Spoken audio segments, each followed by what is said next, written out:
we can be jealous of our alternate selves. What do I mean by that?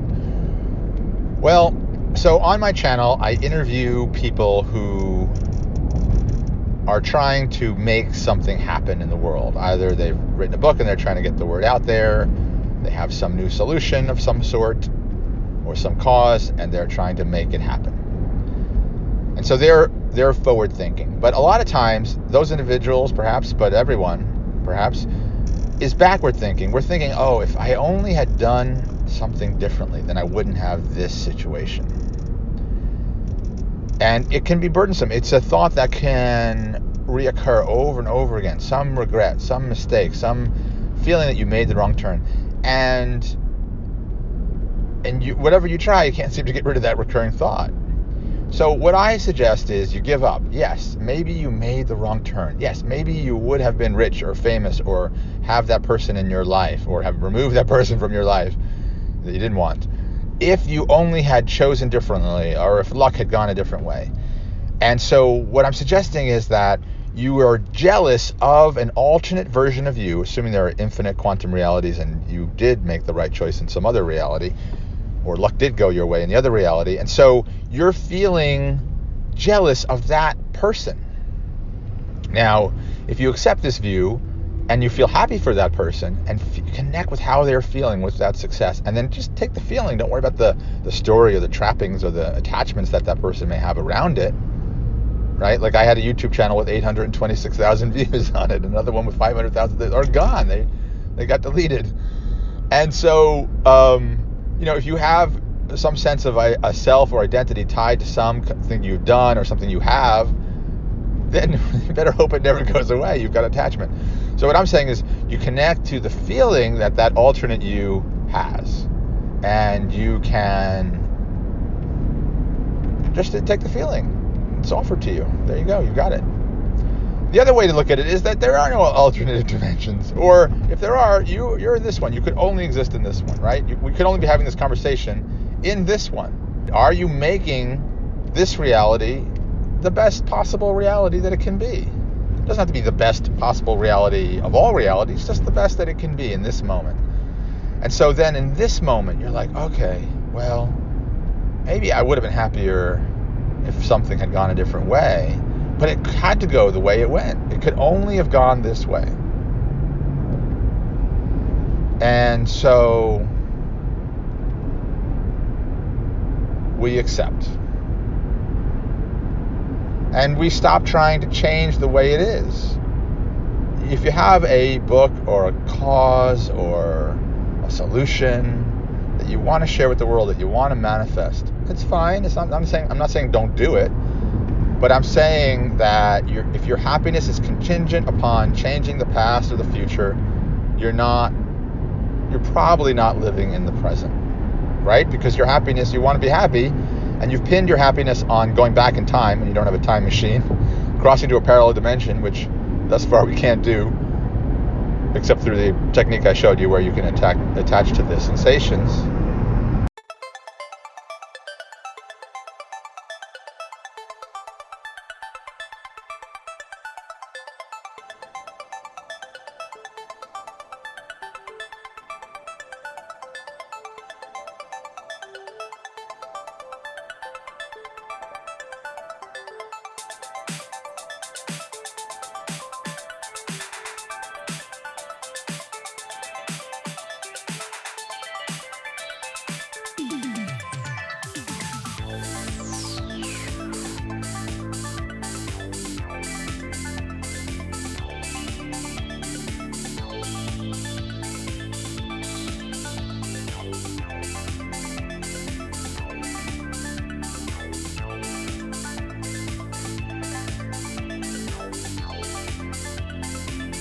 And you can't control the future, really. You could just try things. You plant seeds and see what happens. Of self-acceptance. Well, I call it the form of being. So there's being, like one being, one existence, just existence itself, which is in everything, including you. But then it takes on these forms. And these ideas, particularly the ideas for a book or the ideas of how your life could have gone a different way, that's a form that being has taken on, as sort of poured itself into. And it's focused, the awareness is focused on that idea. And it's focused on either, the regret or unhappiness with the idea, or the hope and the excitement about the idea. It's all focused in the ego about control. And so, in a way, when I engage with an individual who's carrying that weight of the idea, and probably I'll interview people mostly who are looking at future ideas, because people who are dealing with regret might be a bit depressing. But the concept is the same, that there's a person who is got this idea and maybe closed down to other ideas, or believe their idea is the best idea. And maybe their idea is the best idea. I'm not saying it's not, but I'm saying there's something beyond that. And so in each interview, I'm trying to invite that energy to come through in a new, spontaneous way. The theory of perpetual assembly and destruction. And the idea is that between each moment in time that you perceive, there's a gap, there's a destruction. You are here, popped into existence, you inherited some idea, or you inherited a desire for an idea, or you inherited some regret about a past decision or event. You just popped in, and that's what was playing on the record, so to speak, when you walked in the room. And we just immediately assume, oh, that was my idea, or that was something that I did in the past, or that's something that I want to do in the future. But with the theory of perpetual assembly and destruction, you were never there in the past, and you will never be there in the future. You're only here right now. It's a disturbing idea for some people if you're operating at a fear-based or desire-based framework, because fear is trying to prevent the reoccurrence of a bad event and the occurrence of a future event that reminds you of a bad event that you had in the past, or the desire for some pleasure or positive self-image, some form of being that you would find preferable. So your form of being in this moment is captivated by imaginary form of a future being or past being. If I haven't lost you yet, what I'm suggesting is that the pure form of being, which is formless, can live in this moment outside of some vision of what you want to create, or some regret over what you failed to create.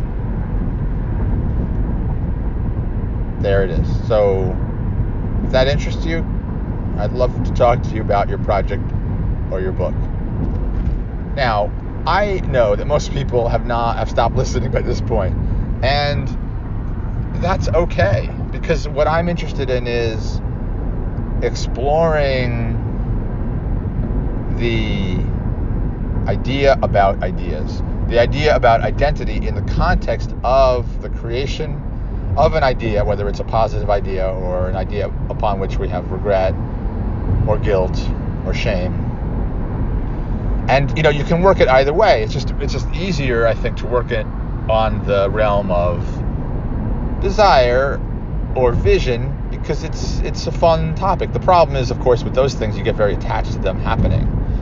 So that's the second step. And I don't know if anyone I interview I'll convey this, or whether they would be shaped by it, or whether they already embody it. I don't know. And it doesn't matter. It's not about me convincing any viewer or you, the creator of the idea, sort of the supposed creator of the idea, or the one carrying the idea, subtle, the causal, the dualistic, the non-dualistic. The idea popped in there, and you're just claiming it because, there's no one else around to claim it. But that's an interesting question, is it your idea?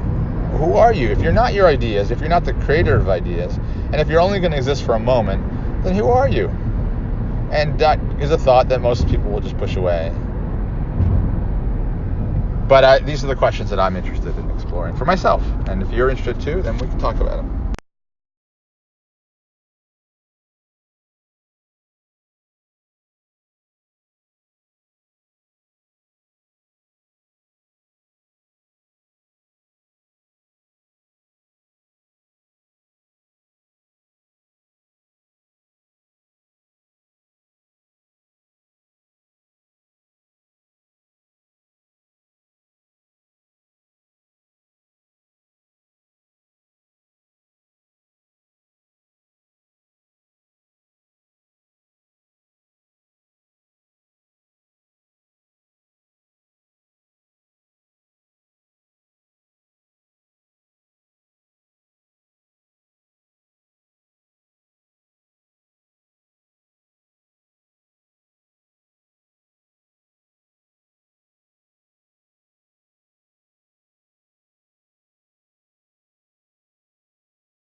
I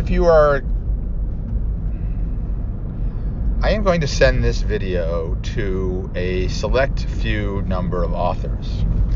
And the way that I have selected you is that I love the title of your book, I love your concept, but you haven't gotten a lot of attention. But unlike every other podcast or YouTube channel or show that has authors on to promote their book, I am not going to do that. In other words, I'm giving preference to, unlike every other show that invites authors on to promote their book or their project, I am giving preference to those individuals, and maybe there's no one out there who's willing to do this, but maybe you are, who are willing to come on the show and not say their name and not say the name of their book. Why would I give preference to those people? And why would you be willing to go on a show and give your ideas to the world without getting any credit for it, not having your name attached to it, and not being able to sell any books or get funding or involvement in your project? Why in the world would you do that? That is the question I want you to ask yourself. And if you can come up with a reason why you would share your information without getting any credit for it, that's the kind of person I really want on the show, because what we're doing is we're exploring the deeper ideas, not just, some tactics or tricks for how to hack something or make a better life or save something or prevent something. I think that's all good, and that's like sort of table stakes. I don't want to interview anyone who's not trying to save something or protect something or cultivate something. But beyond that, I want to go way beyond that. And I don't know any other show that does that. Even TED Talks don't do that, because TED Talks still, because they are, in my word, infected by the ego, infected by the, hey, look at me, folks, look what I've done, look how many views I've gotten.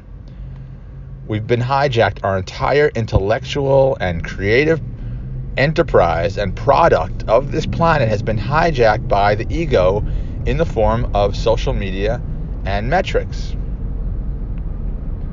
Now, we can't entirely remove metrics. I guess I could hide the number of views on my videos.